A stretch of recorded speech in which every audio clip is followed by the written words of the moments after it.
ಭಜನಾ ಮಂಡಳಿ ಕೋಟೆಮಕ್ಕಿ ಈ ತಂಡದವರು ವೇದಿಕೆಗೆ ಬಂದು ನೆನಪಿನ ಕಾಣಿಕೆಯನ್ನು ಸ್ವೀಕರಿಸಬೇಕಾಗಿ ಕೇಳಿಕೊಳ್ಳುತ್ತಾರೆ.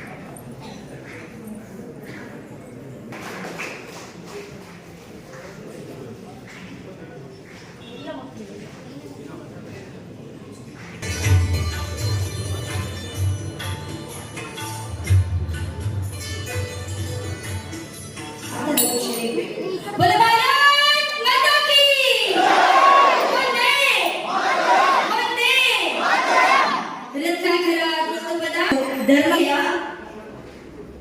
ಕಳಸ ಪ್ರಖಂಡದಲ್ಲಿ ದತ್ತ ಜಯಂತಿಯ ಅಂಗವಾಗಿ ದತ್ತ ಸಂಕೀರ್ಣ ಯಾತ್ರೆಯನ್ನು ಆಯೋಜಿಸಿದಂತಹ ಅದೇ ರೀತಿ ಈ ಒಂದು ಧಾರ್ಮಿಕ ಸಭಾ ವೇದಿಕೆಯಲ್ಲಿ ನಮ್ಮೊಂದಿಗಿರುವಂತಹ ಪರಮ ಪೂಜ್ಯರ ಆಶೀರ್ವಾದವನ್ನು ಬೇಡುತ್ತಾ ಅದೇ ರೀತಿ ಇಲ್ಲಿಯ ಸ್ಥಳ ದೇವರಿಗೆ ವಂದಿಸುತ್ತಾ ವೇದಿಕೆಯಲ್ಲಿ ಆಸೀನಾಗಿರುವ ಎಲ್ಲ ನನ್ನ ವಿಶ್ವ ಹಿಂದೂ ಪರಿಷತ್ ಬಜರಂಗ ದಳ ದುರ್ಗಾಮಾಯಿ ಮಾತೃಶಕ್ತಿಯ ಸಹಕಾರಿಗಳೇ, ವೇದಿಕೆಯ ಮುಂಭಾಗದಲ್ಲಿರುವ ಸಜ್ಜನ ಬಂಧುಗಳೇ, ಶ್ರದ್ಧೆಯ ತಾಯಿಯಂದಿರೇ, ವಿಶ್ವ ಹಿಂದೂ ಪರಿಷತ್ ಬಜರಂಗ ದಳ ಮಾತೃಶಕ್ತಿ ದುರ್ಗಾಮಾಯಿಯ ಕಾರ್ಯಕರ್ತರೇ, ಮೊದಲಿಗೆ ಸೇರಿದಂತ ಎಲ್ಲರಿಗೂ ಮಗದೊಮ್ಮೆ ಸ್ವಾಗತವನ್ನು ಬಯಸುತ್ತಾ ನಮ್ಮ ಧರ್ಮದ ಮೇಲೆ ಸಾವಿರಾರು ವರ್ಷಗಳ ದಾಳಿ ನಡೆಯಿತು. ಇದೇನು ನನ್ನ ಧರ್ಮ ನಾಶವಾಯಿತು, ಇದೇನು ನನ್ನ ಧರ್ಮ ನಶಿಸಿ ಹೋಯಿತು ಎಂಬ ಸಂದರ್ಭದಲ್ಲಿ ಮೃತ್ಯುವಿನ ಗಂಟಲನ್ನು ಸೀಳಿ ಮೃತ್ಯುವಿಗೆ ಮೃತ್ಯುವನ್ನು ಕಾಣಿಸಿ ಮೃತ್ಯುಂಜಯನಾದಂತಹ ಸನಾತನ ಹಿಂದೂ ಧರ್ಮ ನನ್ನದು ಬಂಧುಗಳೇ. ಆ ಧರ್ಮದಲ್ಲಿ ನಾವು ಹುಟ್ಟಿದ್ದೇವೆ ಎಂದು ಹೆಮ್ಮೆ ಪಡಬೇಕು. ಸುಮಾರು 800 ವರ್ಷಗಳ ಕಾಲ ಸತತ ದಾಳಿ ನಮ್ಮ ಮೇಲೆ ನಡೆಯಿತು. ಬ್ರಿಟಿಷರು, ಮೊಘಲರು, ಡಚ್ಚರು, ಫ್ರೆಂಚರು ಎಲ್ಲರೂ ನಮ್ಮ ಮೇಲೆ ದಾಳಿ ಮಾಡಿದ್ರು. ಆದ್ರೆ ಒಂದು ಕಿಂಚಿತ್ತು ಭೂಮಿಯನ್ನು ಕೂಡ ನನ್ನ ಧರ್ಮ ಬಿಟ್ಟುಕೊಡಲಿಲ್ಲ. ಅದು ನನ್ನ ಧರ್ಮದ ತಾಕತ್ತು. ಸತ್ಯಂ ಶಿವಂ ಸುಂದರಂ. ಮುಸ್ಲಿಮರು ಅದನ್ನು ಒಪ್ಪದ ಕಾರಣ ಅವರ ಓಲೈಕೆಗೋಸ್ಕರ ಅಂದಿನ ಪಕ್ಷ ಅದನ್ನು ಮರೆತು ಬಿಟ್ಟಿತ್ತು. ಹಿಂದೆ ಒಂದು ನ್ಯಾಯಾಲಯದಲ್ಲಿ ಭಗವದ್ಗೀತೆಯ ಮೇಲೆ ಪ್ರಮಾಣ ಮಾಡುವ ಒಂದು ವಾಡಿಕೆ ಇತ್ತು. ಇದಕ್ಕೂ ಕೂಡ ಮುಸ್ಲಿಮರ ವಿರೋಧ ಇತ್ತು. ಇದನ್ನು ಮುಸ್ಲಿಮರು ಒಪ್ಪಲಿಲ್ಲ. ಅಂದಿನ ಪಕ್ಷ ಅದನ್ನು ಕೂಡ ಒಪ್ಪಿಕೊಂಡಿತ್ತು. ದೇಶದ ಬೀದಿ ಆಗಬೇಕಿದ್ದ ಒಂದೇ ಮಾತರನ್ನು ಮುಸ್ಲಿಮರ ಓಲೈಕೆಗೋಸ್ಕರ ತುಂಡರಿಸಿತು ಬಂಧುಗಳೇ. ಆದ್ರೆ ನಾವು ಹಿಂದೂಗಳು ಏನು ಮಾತನಾಡಲಿಲ್ಲ. ಅದರ ವಿರುದ್ಧವಾಗಿ ಒಂದು ಶಬ್ದವನ್ನು ಕೂಡ ನಾವು ತೆಗೆಯಲಿಲ್ಲ ಬಂಧುಗಳೇ. ಈಗ ಬಂದಿದ್ದ ಪರಿಸ್ಥಿತಿ ನನ್ನ ಸೋದರ ಹೇಳಿದ್ರು, ವಕ್ಫ್ ನೀತಿಯ ಮೂಲಕ ಹಿಂದೂಗಳ ಜಾಗವನ್ನು ಕಬಳಿಸುವಂತ ಲ್ಯಾಂಡ್ ಜಿಹಾದನ್ನು ಮಾಡ್ತಾ ಇದೆ. ಅದು ಕೂಡ ಮುಸ್ಲಿಮರ ತುಷ್ಟೀಕರಣ. ಯಾರು ಹೇಳಿದ್ರು ವಕ್ಫ್ ಬೋರ್ಡಿಗೆ ಸೇರಿದ ಜಾಗ ಅಲ್ಲರಿಗೆ ಸೇರಿದಂತೆ ಸ್ವಾಮೀಜಿ. ನಾನು ನಿಮ್ಮನ್ನ ಕೇಳಿಕ್ಕೆ ಇಷ್ಟಪಡ್ತೇನೆ, ಅಲ್ಲ ಏನು ಭಾರತದಲ್ಲಿ ಹುಟ್ಟಿದ್ದ ನಮ್ಮ ಜಾಗವನ್ನು ಅವರಿಗೆ ಕೊಡ್ಲಿಕ್ಕೆ ಯಾವ ಧೈರ್ಯದಲ್ಲಿ ನಾವು ಹೇಳ್ತಾರೆ. ಆದ್ರಿಂದ ನಾವೆಲ್ಲರೂ ಎಚ್ಚೆತ್ತುಕೊಳ್ಳಬೇಕು ಬಂಧುಗಳೇ. ನಿಮ್ಗೆ ಗೊತ್ತಿತ್ತು, ದೇವಸ್ಥಾನದಲ್ಲಿರುವ ಜಾಗವನ್ನು ಕಬಳಿಸುವ ಒಂದು ಹುನ್ನಾರ ಹಲವು ವರ್ಷಗಳ ಹಿಂದೆ ನಡೆಯುತ್ತಾ ಬಂದಿದೆ. ಅದರ ಪರಿಣಾಮವಾಗಿ ನಾವೀಗ ಮಾಡುತ್ತಿರುವುದು ದತ್ತಪೀಠದ ಮುಕ್ತಿಗಾಗಿ ಹೋರಾಟ ಬಂಧುಗಳೇ. ಸುಮಾರು 25 ವರ್ಷಗಳ ನಿರಂತರ ಹೋರಾಟ,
ನಿಮ್ಗೆ ಗೊತ್ತಿತ್ತು, ಹಿಂದೂಗಳ ಧಾರ್ಮಿಕ ಭಾವನೆಯನ್ನು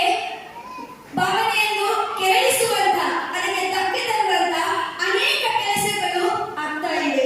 ಅದು ಕೇವಲ ದೇವಸ್ಥಾನದ ಜಾಗವನ್ನು ಕಬಳಿಸಿ ಅಥವಾ ಅವರಿಗೆ ವಶಪಡಿಸಿಕೊಂಡು ನಮ್ಮ ಧಾರ್ಮಿಕ ಭಾವನೆಗೆ ಧಕ್ಕೆ ತರುವುದಲ್ಲ.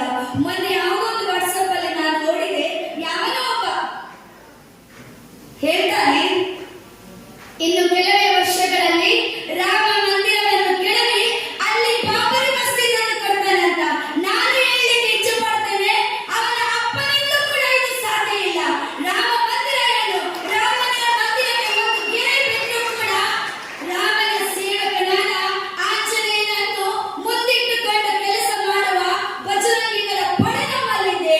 ಆಲೋಚನೆ ಮಾಡಿ, ರಾಮಾಯಣದಲ್ಲಿ ಲಂಕಾದಹನ ಆದಾಗೆ ನೀವೇನಾದರೂ ನಮ್ಮ ಸುದ್ದಿಗೆ ಬಂದ್ರೆ ಇಲ್ಲಿ ಕೂಡ ಲಂಕಾದಹನ ಆಗುವ ಪ್ರಸಂಗ ಬರಬಹುದು. ಎಚ್ಚರವಿರಲಿ. ಗೊತ್ತುಂಟು, ನಮ್ಮ ಧಾರ್ಮಿಕ ಭಾವನೆಗೆ ಯಾವ ರೀತಿ ಧಕ್ಕೆ ತರ್ತಾರಂದ್ರೆ, ನಮ್ಮ ತಾಯಿಗೆ ಸಮಾನವಾದ ಗೋ ಹತ್ಯೆ ಮಾಡುವ ಮೂಲಕ ಹಿಂದೂಗಳ ಧಾರ್ಮಿಕ ಭಾವನೆಗೆ ಧಕ್ಕೆ ತರ್ತಾರೆ. ನಮ್ಮ ಹೆಣ್ಣು ಮಕ್ಕಳನ್ನು ಲವ್ ಜಿಹಾದಿಗೆ, ಆಸೆ ಆಮಿಷಕ್ಕೆ ಇದು ಮಾಡಿ ಪ್ರೀತಿ ಎಂಬ ಮೋಸದ ಬಲೆಗೆ ಬೀಳಿಸಿ ಲವ್ ಜಿಹಾದಿನ ಮೂಲಕ ನಮ್ಮ ಮುಗ್ಧ ಹೆಣ್ಣು ಮಕ್ಕಳ ಜೀವನವನ್ನು ನರಕ ಮಾಡುವಲ್ಲಿ ನಮ್ಮ ಧಾರ್ಮಿಕ ಭಾವನೆಗೆ ಧಕ್ಕೆ ತರ್ತಾರೆ ಬಂಧುಗಳೇ. ಅದೇ ಒಂದೇ ವಿದ್ಯಾ ವಿದ್ಯೋತ ಭಾಸ್ಕರ. ಜೈ ಶ್ರೀರಾಮ್, ಜೈ ಶ್ರೀರಾಮ್, ಜೈ ಶ್ರೀರಾಮ್. ಹರಿಗುರುಭ್ಯೋ ನಮಃ. ಕಳಸ ಶೃಂಗೇರಿ ಪ್ರಖಂಡದ ವತಿಯಿಂದ ಕಳಸದಲ್ಲಿ ದತ್ತಪೀಠ ನಮ್ಮದೆನ್ನುವ ಇರಾದೆಯನ್ನಿಟ್ಟುಕೊಂಡು ಹಲವು ವರ್ಷಗಳಿಂದ ದತ್ತಪೀಠಕ್ಕಾಗಿ ಹೋರಾಟ ಮಾಡ್ತಾ ವಿಶ್ವ ಹಿಂದೂ ಪರಿಷತ್ ಬಜರಂಗ ದಳ ತನ್ನದಾದ ಛಾಯೆಯನ್ನು ಬೆಳೆಸಿಕೊಂಡಿದೆ. ಆ ಮೂಲಕ ತನ್ನ ಪ್ರಕೀರ್ತಿಯನ್ನ ದೇಶದುದ್ದಗಲಕ್ಕೂ ಸಾರಿದೆ. ಈಗ ದತ್ತಪೀಠ ಕೇವಲ ಚಿಕ್ಕಮಗಳೂರಿಗೆ ಸೀಮಿತವಾಗಿಲ್ಲ, ನಮಗನ್ನಿಸಿದಂತೆ ಅದು ಭಾರತಕ್ಕೆ ಸೀಮಿತವಾಗಿ ಉಂಟು. ಮುಂದಿನ ದಿನಗಳಲ್ಲಿ ಭಾರತದಿಂದ ವಿಶ್ವಕ್ಕೆ ಸೀಮಿತವಾಗಿ ಇರಬಹುದು. ಯಾಕೆ ಅಂತ ಕೇಳಿ, ದತ್ತಪೀಠವನ್ನು ಉಳಿಸಿಕೊಳ್ಳಬೇಕು ಅಂತ ಹೇಳಿ ನಾವು ಹೇಳೋದಲ್ಲ, ದತ್ತನೇ ಹೇಳೋದು. ಅನಾದಿ ಕಾಲದಿಂದ ಇದ್ದದ್ದು ದತ್ತ.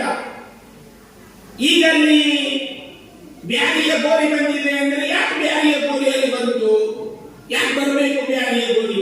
ದತ್ತನಿಗೂ ಬ್ಯಾರಿಗೂ ಏನು ಸಂಬಂಧ? ಏನು ಬರಬೇಕು? ರಾಜಕೀಯ ಮಾಡಬೇಕು, ನೀವು ಸಾಲ ಕೇಸ್ ಮಾಡಬೇಕು. ಯಾವ್ದಕ್ಕೆ ಮಾಡಬೇಕು ಕೇಸ್? ಅರ್ಥ ಮಾಡಿಕೊಳ್ಳಬೇಕು. ಹೇಗೆ ಸಮಾಜವನ್ನ ಲೂಟಿ ಮಾಡಿಕೊಂಡು, ಸಮಾಜವನ್ನ ಹಾಳು ಮಾಡಿಕೊಂಡು, ಸಮಾಜವನ್ನ ಹಾನಿ ಮಾಡಿಕೊಂಡು ಈಗ ದತ್ತ ನಿಮ್ಮದಲ್ಲ ಅಂತ ಹೇಳ್ತಾ ಇದ್ದಾರಲ್ಲ, ಇಂತಹ ಬುದ್ಧಿಜೀವಿಗಳಿಗೆ ಏನು ಹೇಳಬೇಕು? ಅದಕ್ಕೆ ನಮ್ಮವರು ಹೇಳಿದರು, ಕ್ರಾಂತಿನೇ ಒಂದು, ಹೋರಾಟನೇ ಒಂದು. ಅದು ಬೇಕಾದ್ರೆ ನಾವು ಅಂಗಳ ಬಿಡೋಣ, ಅಂಗಳದಿಂದ ಮ್ಯಾಗಕ್ಕೆ ಬರೋಣ, ಏನೇ ಆಗಲಿ ದತ್ತಪೀಠ ನಮ್ಮದೇ ಆಗಬೇಕು, ಹೊರತು ಬ್ಯಾರಿದ್ದಾಗಬಾರದು. ಇದರ ಕಡೆಗೆ ನಮ್ಮ ತೀವ್ರ ವಲಯ ನೋಡಿ. ಸರ್ಕಾರ 10 ಬರುತ್ತೆ, 100 ಬರುತ್ತೆ, ಹೋಗತ್ತೆ. ಸರ್ಕಾರ ಶಾಶ್ವತ ಅಲ್ಲ.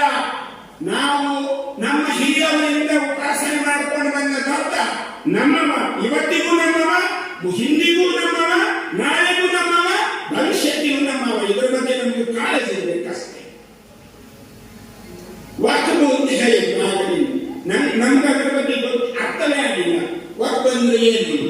ಮುಂದೆ ನಾವೊಂದು ಡಿಬೇಟ್ ಮಾಡುವಾಗ ಒಬ್ಬ ಮಾತಾಡ್ತಾ ಹೇಳ್ತಾನೆ, ಇಸ್ಲಾಂ ನಮ್ಮ ಅದು ಅಲ್ಲಾಹನ ಸೊತ್ತು ಅಂತ. ಅದಕ್ಕೆ ಸುರೇಖ ಒಂದು ರೇಖೆ ಹಾಕಿದ್ರು ನೋಡಿ, ಸುರೇಖ ಒಂದು ರೇಖೆ ಹಾಕಿದ್ರು.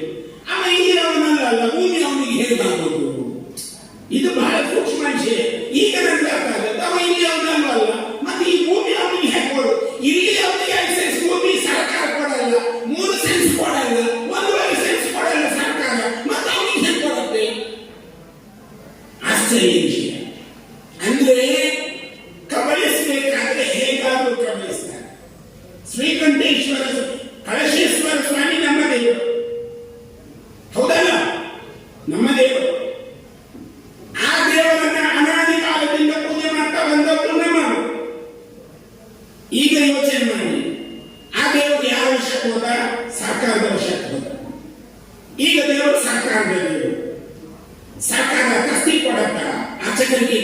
ಎಷ್ಟು ವರ್ಷದಿಂದ ನಿಮ್ಮ ಅಸ್ತಿತ್ವ ಬಾಕಿ ಇದೆ.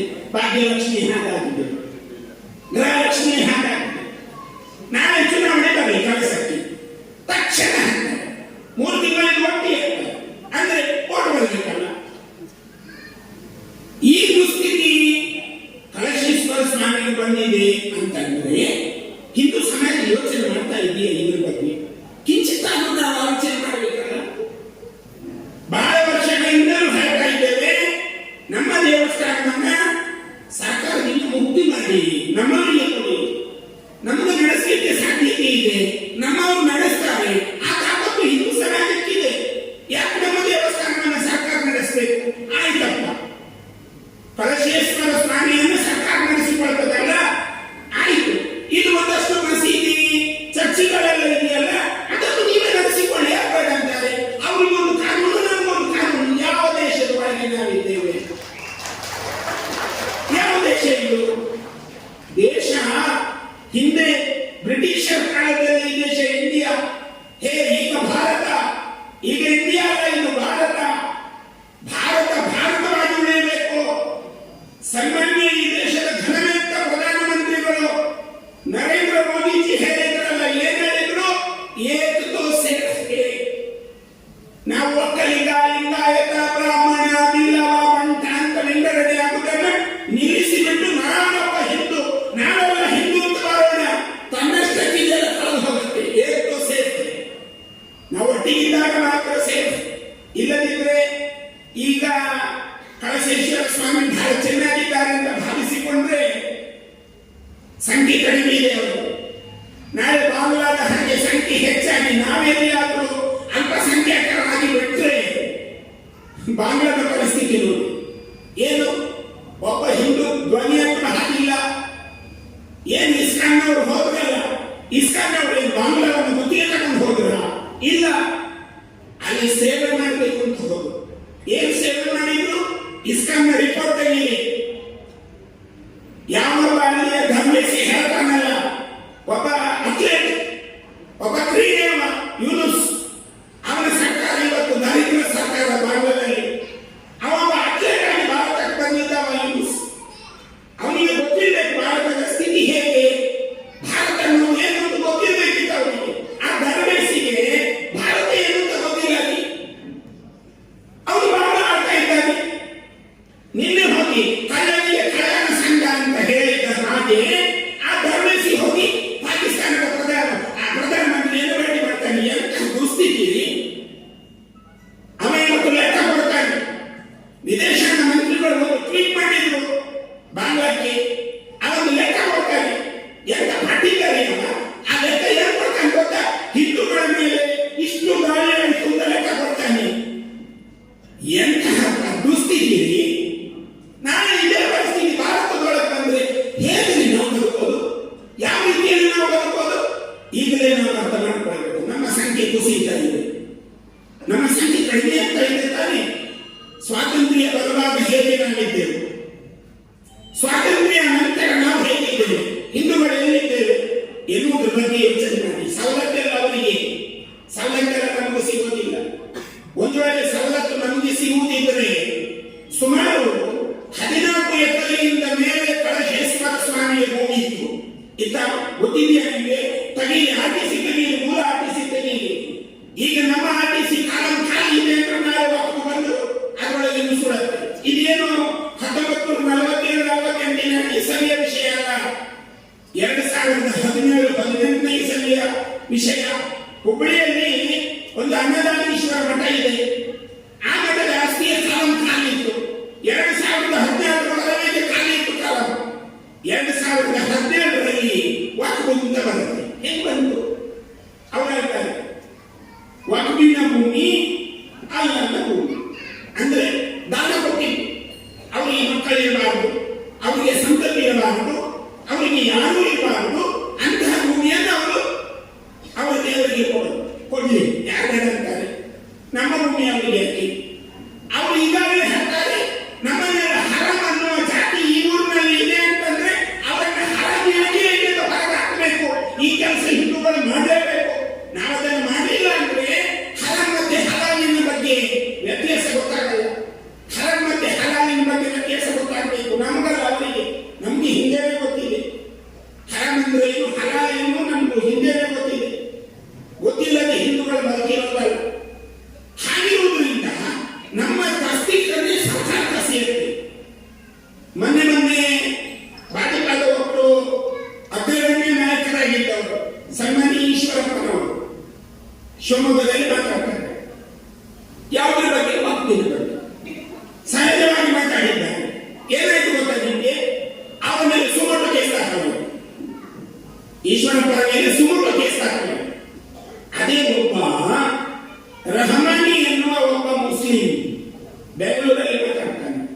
ಸುಮಟು ಕೇಸ್ ದಾಖಲಾಗಿಲ್ಲ? ಕ್ವಶನ್ ಉಳಿದಲ್ಲ. ಸುಮಟು ಕೇಸ್ ಅವರ ಮೇಲೆ ದಾಖಲಾಗ್ತದೆ ಅಂತ ಆದರೆ ಅವರ ಮೇಲೆ ಸುಮಟು ಹಾಕಲಿತ್ತು, ಯಾಕೆ ಹಾಕಿಲ್ಲ ಅಂದ್ರೆ ಸರ್ಕಾರದ ಇಬ್ಬದಿ ನೀತಿ ಓಲೈಕೆಯ ಕಾರಣ. ಈ ಮಟ್ಟದವರೆಗೂ ಈ ಸ್ಥಿತಿ ಬರುತ್ತೆ ಅಂದ್ರೆ ಹಿಂದೂಗಳು ಹೆಂಗೆ ಬದುಕಬೇಕು ನೋಡಿ. ದತ್ತಾತ್ರೇಯ ಆ ಕಾಲದಲ್ಲಿ ಭಿಕ್ಷೆ ಎತ್ತಿಕೊಂಡು 3 ಅವತಾರಗಳನ್ನು ತಾಳಿದ. ಶ್ರೀಪಾದ, ಶ್ರೀವಲ್ಲಭ, ಶ್ರೀ ಸರಸ್ವತಿ ಎನ್ನುವ 3 ಅವತಾರಗಳನ್ನು ತಾಳಿದ ಸ್ವಾಮಿ. ಯಾಕೆ ತಾಳಿದ? ಲೋಕೋತ್ತರ ಕಾರಣ. ಲೋಕ ಕಲ್ಯಾಣ ಆಗಬೇಕು, ಲೋಕ ಸುಭಿಕ್ಷವಾಗಬೇಕು, ಲೋಕದಲ್ಲಿ ಎಲ್ಲರೂ ಸಂತೋಷದಿಂದ ಇರಬೇಕೆನ್ನುವ ಕಾರಣಕ್ಕೆ ದತ್ತಾತ್ರೇಯ 3 ಅವತಾರವನ್ನು ತಾಳಿದ. ಆ 3 ಅವತಾರಗಳಲ್ಲಿ ಅವರು ಮಾಡಿದ್ದು ಭಿಕ್ಷೆ. ಇವತ್ತಿಗೂ ದತ್ತ ಮಾಲೆ ಹಾಕಿದವರು ಮಧುಕರಿ ಮಾಡಬೇಕು ಅಂತ ಇದೆ. ಏನು ಮಧುಕರಿ? ಭಿಕ್ಷೆ ಎತ್ತಬೇಕು. 3 ಮನೆಯ ಭಿಕ್ಷೆ ಎತ್ತಿಕೊಂಡು ಆ ಭಿಕ್ಷೆಯಿಂದ ಒಂದು ಪಾಲನ್ನು ಸಮಾಜಕ್ಕೆ ಇಡಬೇಕು, ಒಂದು ಪಾಲನ್ನ ಪಕ್ಷಿ ಪ್ರಾಣಿಗಳಿಗೆ ಇಡಬೇಕು, ಒಂದು ಪಾಲನ್ನ ಕುಟುಂಬಕ್ಕೆ ಇಡಬೇಕು, ಮತ್ತು ಒಂದು ಪಾಲನ್ನ ತಾನು ವಿನಿಯೋಗ ಮಾಡಬೇಕು. ಇದು ಭಿಕ್ಷೆ. ಇದಕ್ಕೆ ಹೇಳೋದು ಮಧುಕರಿ. ಇದನ್ನು ದತ್ತಾತ್ರೇಯ ಮಾಡಿ ಜಗತ್ತಿಗೆ ತೋರಿಸಿದ.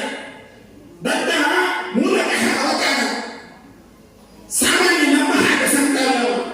ಮೂಲತಃ ಅವತಾರ, ತ್ರಿಮೂರ್ತಿಗಳ ಅಂಶ ದತ್ತ. ಯಾವ ಕಾಲದಲ್ಲಿ? ಇಸ್ಲಾಂ ಬಂದದ್ದು ಯಾವ ಕಾಲದಲ್ಲಿ? ಬಾಬಾ ಬುಡನ್ಗಿರಿಯಿಂದ ಬೋರ್ಡ್ ಹಾಕ್ತಾರಂತೆ. ದತ್ತಾತ್ರೇಯನ ಈ ಪೀಠಕ್ಕೆ ಬಾಬಾ ಬುಡನ್ಗಿರಿಯಿಂದ ಬೋರ್ಡ್ ಹಾಕ್ತಾರೆ. ಯಾರಿಂದ? ಯಾರು ಮಾಡಿರೋದು ಇದು? ಇದರ ಹಿಂದೆ ಇರುವ ಸರ್ಕಾರ ಯಾವುದು? ಅದರ ಬಗ್ಗೆ ನಮ್ಗೆ ಗೊತ್ತಿರಬೇಕು. ಅದರ ಬಗ್ಗೆ ನಮ್ಗೆ ಯೋಚನೆ ಇರಬೇಕು. ಹಿಂದೂಗಳಿಗೆ ಯಾಕೆ ಈ ತರದ ಓಲೈಕೆಯಾದ ಕಾರಣ? ಯಾಕೆ ಹಿಂದೂಗಳನ್ನು ವಿಭಜಿಸ್ತೀರಿ? ಯಾಕೆ ಏನಾಗಿದೆ? ಹಾಗಾಗಿ ದತ್ತಪೀಠವನ್ನು ಉಳಿಸಿಕೊಳ್ಳಬೇಕು ಅಂತ ನಾವು, ದತ್ತಪೀಠವನ್ನು ಹೀಗೆ ಬೆಳೆಸಿಕೊಳ್ಳಬೇಕು ಅಂತ ನಾವು ಸಂಘಟಿತವಾಗಿ ಪ್ರತಿ ಪೌರ್ಣಮಿಗೆ ದತ್ತಾತ್ರೇಯನ ಕಡೆಗೆ ನಮ್ಮ ಸವಾರಿ ಇರಬೇಕು. ನಾವೆಲ್ಲರೂ ಹಿಂದೂ ಬಂಧುಗಳು ಎಲ್ಲರೂ ಪ್ರತಿ ಪೌರ್ಣಮಿಯನ್ನು ದತ್ತಾತ್ರೇಯ ಮಂದಿರಕ್ಕೆ ನಾವು ಒಂದು ಭೇಟಿ ಕೊಡಬೇಕು. ಆ ಸ್ವಾಮಿಯನ್ನು ಅಲ್ಲಿ ಒಂದು 10 ನಿಮಿಷ ಕೂತು ಆ ಸ್ವಾಮಿಯನ್ನು ಪ್ರಾರ್ಥನೆ ಮಾಡಬೇಕು. ನೋಡಿ, ವಿಶ್ವ ಹಿಂದೂ ಪರಿಷತ್ ಬಜರಂಗ ದಳ ಎಷ್ಟು ವರ್ಷದಿಂದ ಹೋರಾಟ ಮಾಡ್ತಾ ಬಂದಿದೆ. ಏನಕ್ಕೆ? ದತ್ತಪೀಠವನ್ನು ಉಳಿಸಿಕೊಳ್ಳಬೇಕು, ಅದು ಹಿಂದೂಗಳ ಪೀಠ ಅನ್ನುವ ಕಾರಣಕ್ಕೆ. ಆದರೆ ಸರ್ಕಾರ ಮಾಡಿದ ಕ್ರಮತ್ತೇನು? ಅದನ್ನ ಬ್ಯಾರಿಗಳಿಗೆ ಕೊಡಬೇಕು.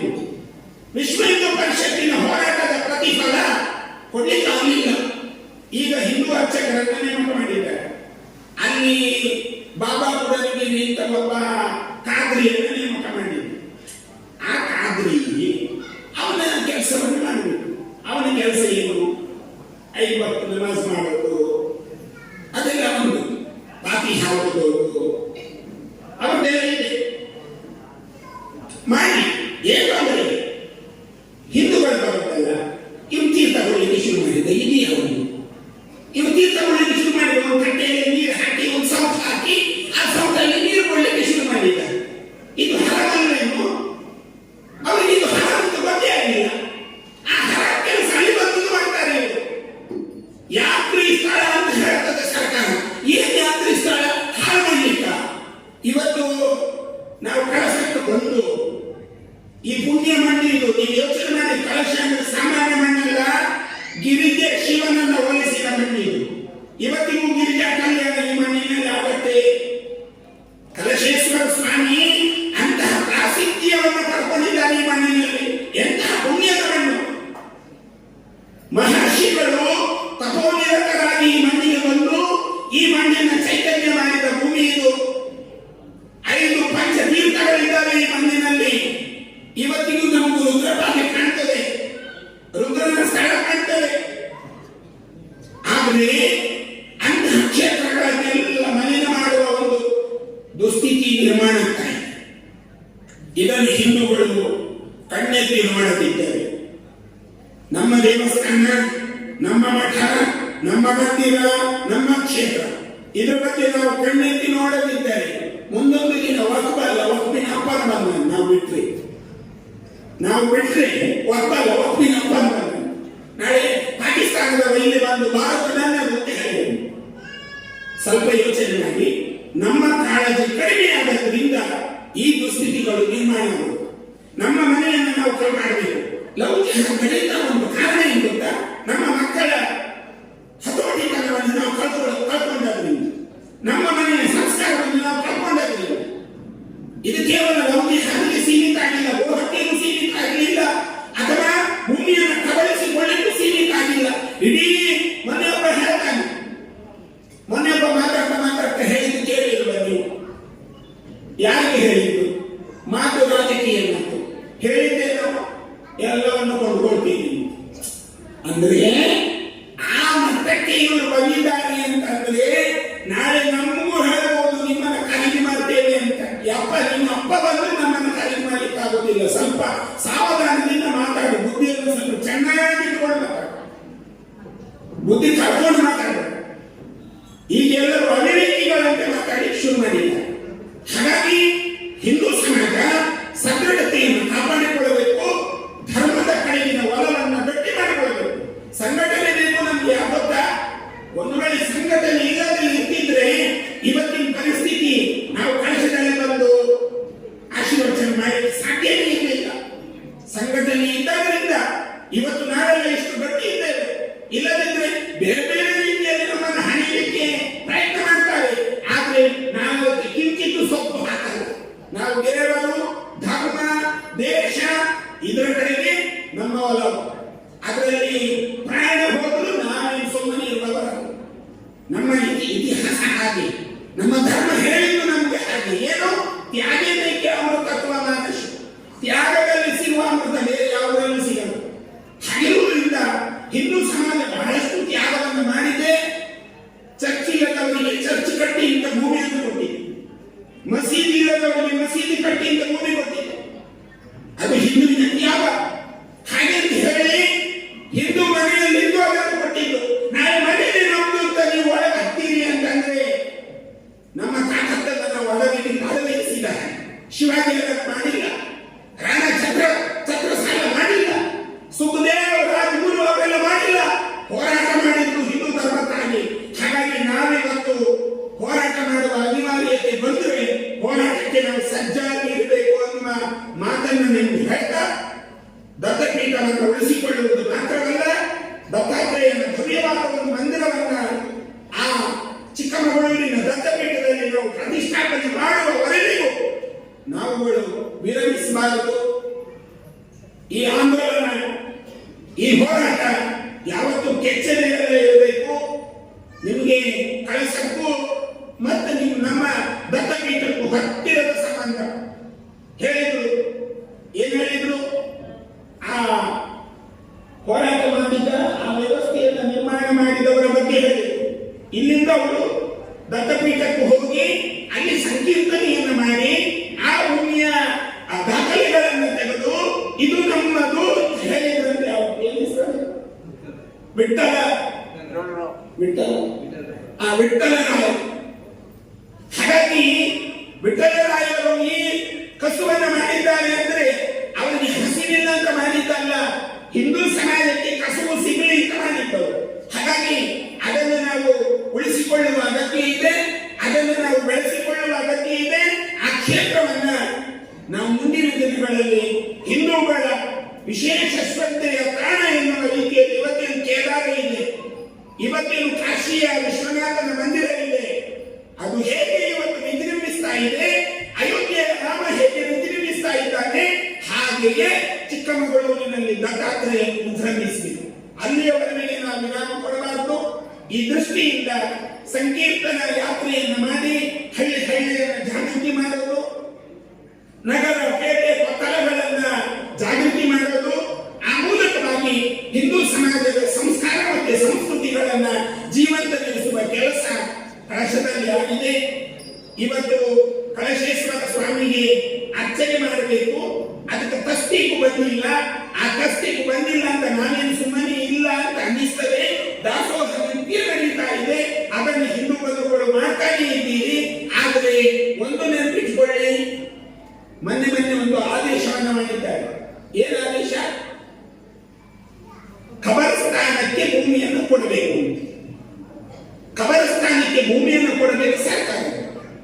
ಹೇಳಿ, ಸರ್ಕಾರ ಮಾಡಿ, ತೊಂದರೆ ಇಲ್ಲ, ಅವರದೇ ಸರ್ಕಾರ ಮಾಡಿ, ಏನು ಅದರಲ್ಲಿ ಜಿಜ್ಞಾಸೆ ಇಲ್ಲ.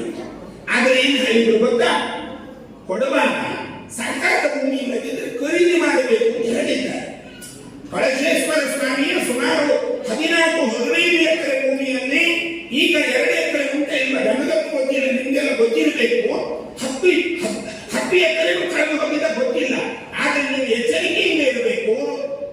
ಸರ್ಕಾರದಲ್ಲಿ ಇದನ್ನು ನಡೆಸಿದ್ರು, ಭೂಮಿ ಮನುಷ್ಯನಿಗೆ ಆಗದೆ ಇರುವುದರ ಬಗ್ಗೆ ಹಿಂದೂಗಳು ಹೋರಾಟ ತೆಗೆದುಕೊಳ್ಳುವ ಅವಶ್ಯಕತೆ ಇದೆ. ಮುಂದಿನ ದಿನಗಳಲ್ಲಿ ನಾವು ಕಳಶೇಶ್ವರ ಸ್ವಾಮಿಯನ್ನು ಕಳೆದುಕೊಂಡರೆ ಈ ಊರಿನ ಇತಿಹಾಸದ ನಾಶ ಆಗುತ್ತೆ. ಕಳಸದ ಹೆಸರಿಗೆ ಮುಕುಟಪ್ರಾಯ ಆ ಸ್ವಾಮಿಯ ಸಾನ್ನಿಧ್ಯದ ಭೂಮಿ ಕಳಚಿ ಹೋದರೆ ಸ್ವಾಮಿಯ ವ್ಯವಸ್ಥೆಯನ್ನೇ ಕಳಚಿದ ಹಾಗೆ ಇದನ್ನ ಸರ್ಕಾರವೇ ಮಾಡ್ತಾ ಇದೆ. ಹಾಗಾಗಿ ಇವತ್ತೇನು ಬೆಳಗಾವಿನಲ್ಲಿ ಮೀಸಲಾತಿಗೆ ಹೋರಾಟ ನಡೆಯುತ್ತಾ ಇದೆ ಜಯಮೃತ್ಯುಂಜಯ ಸ್ವಾಮಿ ಅವರ ನೇತೃತ್ವದಲ್ಲಿ. ಮುಂದಿನ ದಿನಗಳಲ್ಲಿ ಕಳಶೇಶ್ವರ ಸ್ವಾಮಿಯ ಭೂಮಿಯನ್ನು ಉಳಿಸಲಿಕ್ಕೆ ಒಂದು ಹೋರಾಟ ತಗೊಳ್ಳುವ ಅನಿವಾರ್ಯತೆ ನಿಮಗೆ ಬರ್ತದೆ. ಎಚ್ಚರಿಕೆಯಿಂದ ಇರಿ. ಹೇಗೆ ಇದು ನಾಳೆ ವಕ್ಫಿನ ಭಾಗಾಗ್ತದೆ. ಇವತ್ತು ಅಧಿವೇಶನ ನಡೀತಾ ಇದೆ, ನಾಳೆ ಒಂದು ಠರಾವು ಪಾಸ್ ಮಾಡುವುದು. ಏನು, ಚಿಕ್ಕಮಗಳೂರು ದತ್ತಪೀಠ ಅಲ್ಲದು, ಬಾಬಾ ಇನಾಮ್ ಯಾರು ದತ್ತಾತ್ರೇಯನ ಅಲ್ಲದು, ಯಾವ ಬಾಬನ ಭೂಮಿ ಅಂತ ಮತ್ತೂ ಬರ್ಬೋದು ಅದರೊಳಗೆ. ಹಾಗೆ ಏನ್ ಮಾಡಲಿಕ್ಕೂ ಹೇಸೋದಿಲ್ಲ. ಹಾಗಿರುವುದರಿಂದ ನಾವು ಜಾಗೃತಿ ಇರಬೇಕು. ನಮ್ಮ ಜಾಗೃತಿ ಸ್ಥಿರವಾಗಿರಬೇಕು, ಸರಿಯಾಗಿರಬೇಕು. ಈ ನಿಟ್ಟಿನಲ್ಲಿ ಹಿಂದೂ ಸಮಾಜವನ್ನು ಉಳಿಸಿಕೊಳ್ಳುವ ಮತ್ತೆ ಹಿಂದೂ ಸಮಾಜವನ್ನು ಸದೃಢ ಮಾಡುವ 2 ಕೆಲಸವು ನಮ್ಮಲ್ಲೇ ಆಗಿದೆ. ಹಾಗಾಗಿ ನಾವು ಆ ಮಕ್ಕಳಿಗೆ ಸಂಸ್ಕಾರ ಕೊಡುವ ಮತ್ತು ನಮ್ಮ ಹಿರಿಯವರಿಂದ ದತ್ತಕವಾಗಿ ಉಪದೇಶವಾಗಿ ಬಂದಿರುವಂತಹ ಐಕ್ಯ ಮತ್ತು ಒಗ್ಗಟ್ಟನ್ನು ಕಾಪಿಡೋಣ. ನಾವೆಲ್ಲರೂ ಸದೃಢ ಹಿಂದೂಗಳಾಗಿ ಅಲ್ಪಸಂಖ್ಯಾತರಾಗದೆ ಬಹುಸಂಖ್ಯಾತರಾಗಿ ಕಳಶ ಊರಿನಲ್ಲಿ ಇರೋಣ ಅಂತ ನಿಮಗೆಲ್ಲರಿಗೂ ಆ ಕಳಶೇಶ್ವರ ಸ್ವಾಮಿಯ ಅನುಗ್ರಹವನ್ನು ಯಾಚಿಸ್ತಾ, ಮಹರ್ಷಿಗಳ ಕೃಪಾದೃಷ್ಟಿ ಇಡೀ ಹಿಂದೂ ಸಮಾಜದ ಮೇಲಿರಲಿ ಅಂತ ಪ್ರಾರ್ಥಿಸ್ತಾ ವಿರಮಿಸ್ತೇವೆ.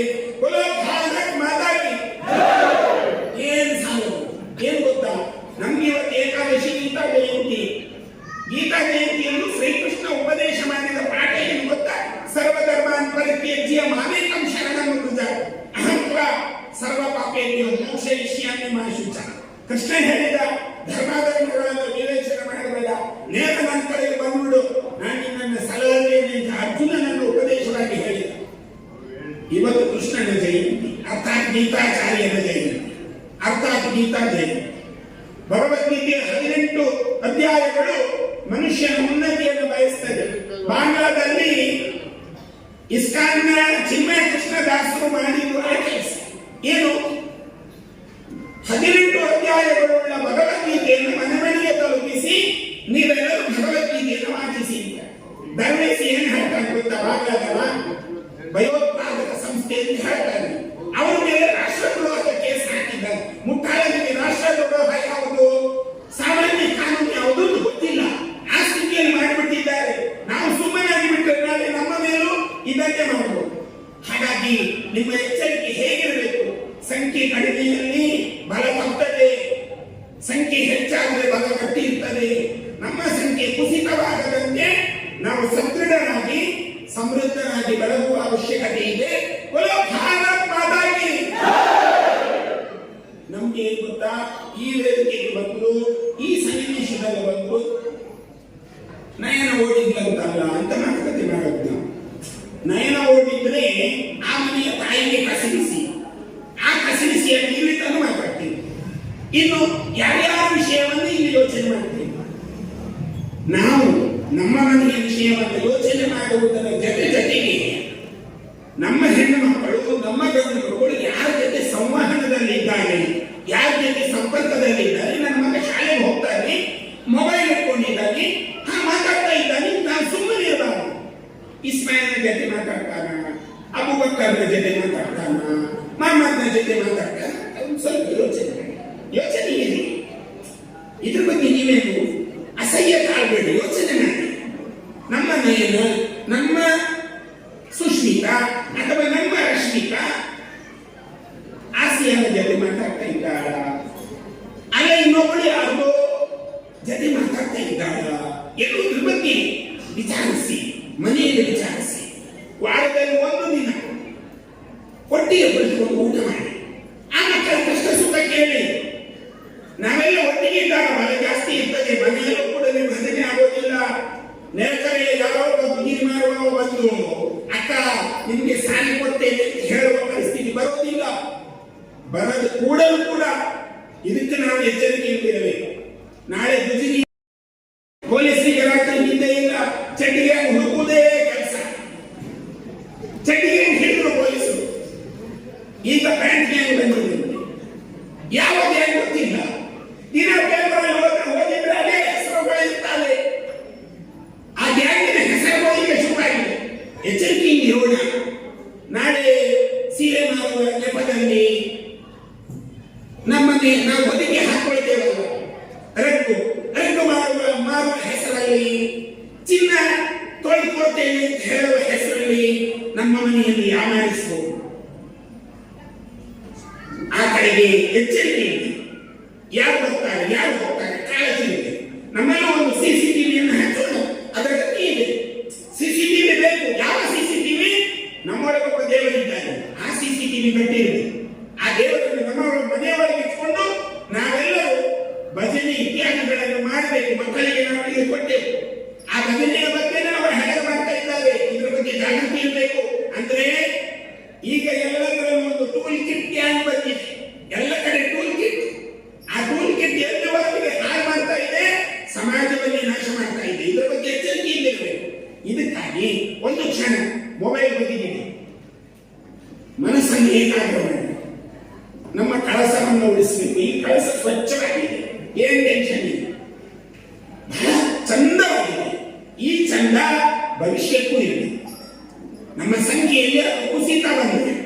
ನಮ್ಮ ಸಂಖ್ಯೆಯಲ್ಲಿ ಅದು ಕುಸಿದ್ರೆ ನಾಳೆ ಪರಿಸ್ಥಿತಿ ಬಾಂಗ್ಲಾದ ಹಾಗಾಗಬಾರದು ಅಂತಲಾದರೆ ಇದೇ ಸಂಕೀರ್ತನ ಯಾತ್ರೆಯಿಂದ ಎಚ್ಚರಿಕೆಯನ್ನು ನಾವು ಕಟ್ಟಿಕೊಂಡು ನಮ್ಮ ತನವನ್ನು ಉಳಿಸಿಕೊಳ್ಳಬೇಕು. ಎರಡು ಕೈ ಎತ್ತು ಒಮ್ಮೆ ಘೋಷಣೆ ಹಾಕಬೇಕು. ಆ ಘೋಷಣೆ ಹೇಗಿರಬೇಕು ಅಂದ್ರೆ, ಯಾರಾದರೂ ನಮ್ಮ ಹಿಂದೂ ಹೆಣ್ಣು ಮಕ್ಕಳಿಗೆ ಅಥವಾ ಹಿಂದೂ ಮನೆಯಲ್ಲಿ ಬೇರೆ ಯಾರೋ ಕಣ್ಣ ಹಾಕ್ತಾರೆ ಅಂತಂದ್ರೆ ಅವನ ಎದೆ ಚಲ್ಲನ್ನು ನಾಳೆಯಿಂದ ಅವನ ನಮ್ಮ ಸುದ್ದಿಗೆ ಬರಬಾರದು. ಈ ದೃಷ್ಟಿಯ ಘೋಷಣೆ ಇರಬೇಕು.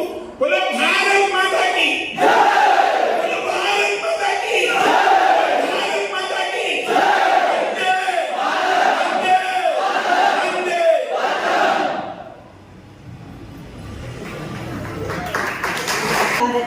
ಭಾರತವಾಗಿಯೇ ಉಳಿಯಬೇಕು.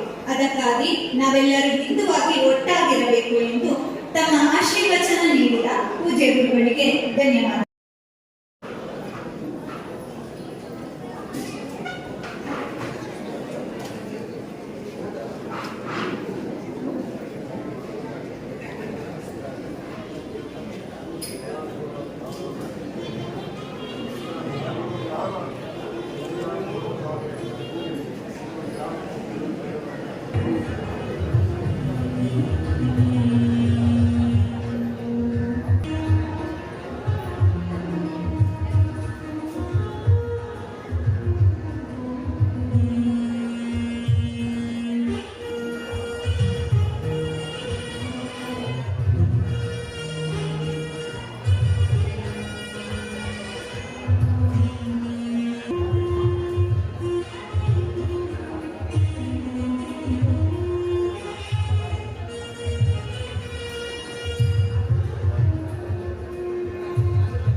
ಮಕ್ಕಳು ವೇದಿಕೆಗೆ ಬಂದು ನೆನಪಿನ ಕಾಣಿಕೆ ಪಡೆಯಬೇಕಾದ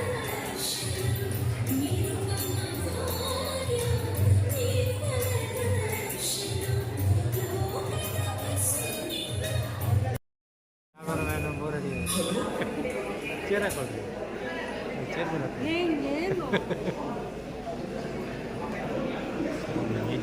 ಒಂದು ನಿಮಿಷ ಒಂದು ಗ್ರೂಪ್ ಫೋಟೋ ತೆಗಿ.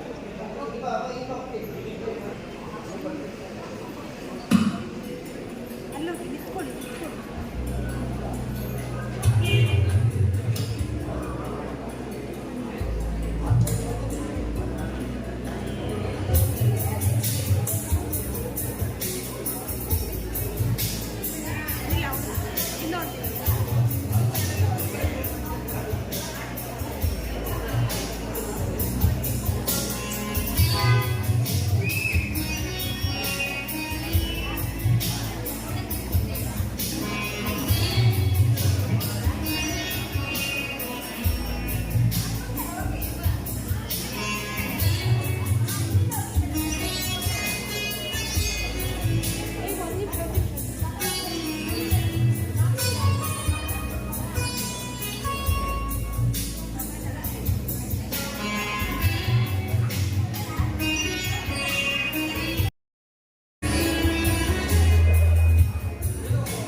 ವಿಡಿಯೋ ನೋಡಿದ್ದಕ್ಕೆ ಧನ್ಯವಾದಗಳು.